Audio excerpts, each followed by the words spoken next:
Assalamualaikum, hai, saya Farah dari TV Ma'alim TV PSS Sekolah Menengah Agama Ma'arif.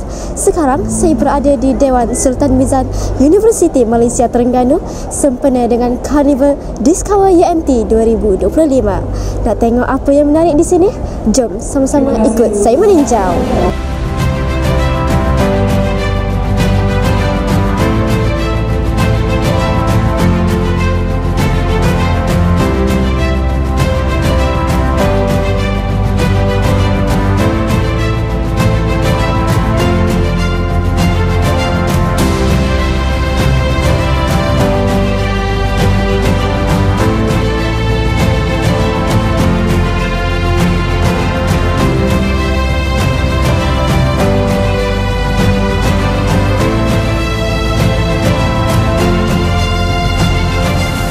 Hai, Assalamualaikum warahmatullahi wabarakatuh. Nama saya Nur Syazwani Filza binti Sumeri dan saya pelajar asas sistem Kau 7.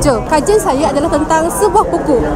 Pokok ni dia special sebab orang kata pokok ni dia berkhasiat. Cuma macam mana saya nak buktikan kepada orang yang pokok ni berkhasiat sebenarnya? Jadi itulah kajian saya. Saya kaji tentang akar pokok ini.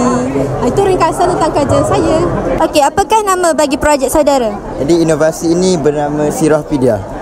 Sirahpedia ni satu inovasi untuk memudahkan pelajar yang mengambil kurikulum Syahadah Ulia Ulil Albab untuk mempelajari kitab Torah yang sukar untuk difahami kerana dipelajari dalam bahasa Arab.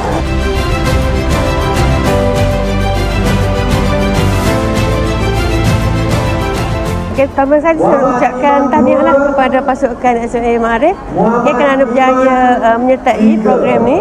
Di mana program ni dia boleh membuka peluanglah kepada pelajar untuk meneruskan lagi produk-produk yang boleh kita cipta selaras dengan time lah.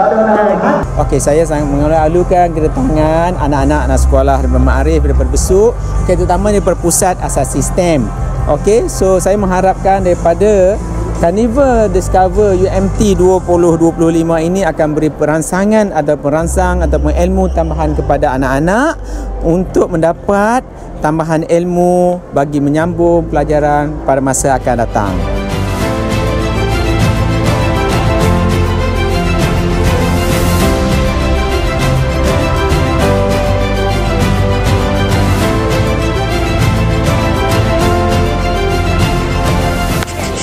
Sampai di sini sahaja video kami pada kali ini.